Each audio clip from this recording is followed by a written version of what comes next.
பிரித்தானியாவில் புகலிடம் கோரிய நிலையில் முடிவுக்காக காத்திருக்கும் தமிழர்களுக்கு அதிர்ச்சி தகவல் வெளியாகியுள்ளது.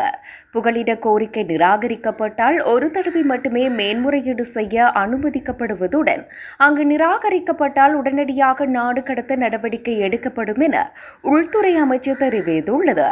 இலங்கையில் தற்போது போர் ஓய்ந்து அமைதி நிலை காணப்படுகிறது. இந்நிலையில் சொந்த நாட்டிற்கு திரும்பினால் உயிருக்கு ஆபத்து ஏற்படும் என்ற ஆர்டிகிள் 3 மனித உரிமை விதியை சுட்டிக்காட்டி பிரித்தானியாவில் தங்கியிருக்க முடியாது என அறிவிக்கப்பட்டுள்ளது. தற்போது புகலிட மேன்முறையீட்டு வழக்கை விசாரித்து முடிக்க ஓராண்டு காலம் எடுக்கும். இந்நிலையில் புதிய நடைமுறையின் கீழ் 2 அடுக்கு நீதிமன்ற முறை நீக்கப்பட்டு ஒற்றை அடுக்கு மேல்முறையீட்டு முறை கொண்டுவரப்பட உள்ளதாக அமைச்சர் ஷபானா மஹ்மூத் தெரிவித்துள்ளார். இதன் மூலம் சட்டவிரோத குடியேறிகள் தங்களது அனைத்து காரணங்களையும் ஒரே முறையீட்டில் சமர்ப்பிக்க வேண்டும். அது நிராகரிக்கப்பட்டால் அவர்கள் பிரித்தானியாவில் புதிய உறவுகளை ஏற்படுத்தி இருந்தாலோ அல்லது குழந்தை பெற்றிருந்தாலோ கூட உடனடியாக நாட்டை விட்டு வெளியேற்றப்படுவார்கள். இதேவேளை பிரித்தானியாவில் வசித்து வரும் சட்டவிரோத குடியேறிகள் மற்றும் வெளிநாட்டு குற்றவாளிகளை உடனடியாக கைது செய்து நாடு கடத்துவதற்கான அதிரடி திட்டம் ஒன்றை அரசாங்கம் முன்னெடுத்து வருகிறது.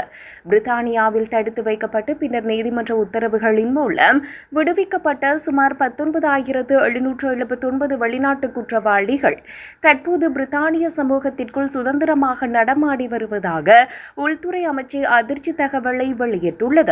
இது கடந்த 2020ஆம் ஆண்டுடன் ஒப்பிடும்போது 2 மடங்கு அதிகமான எண்ணிக்கையாகும். இவர்கள் அனைவரும் பிரித்தானியாவை விட்டு நாடு கடத்தப்பட வேண்டியவர்கள் என அடையாளம் காணப்பட்ட போதிலும் ஐரோப்பிய மனித உரிமை சட்டங்களை சாதகமாக பயன்படுத்தி தங்களது நாடு கடத்தல் உத்தரவுகளுக்கு எதிராக சட்ட போராட்டம் நடத்தி வருகின்றனர். பிரித்தானியாவில் தங்குவதற்கு எவ்வித சட்டப்பூர்வ உரிமையும் இல்லாத சுமார் 70,000 நபர்கள் ஏற்கனவே நாடு கடத்தப்பட்டுள்ளதாக உள்துறை அமைச்சு அதிகாரப்பூர்வமாக அறிவித்துள்ளது.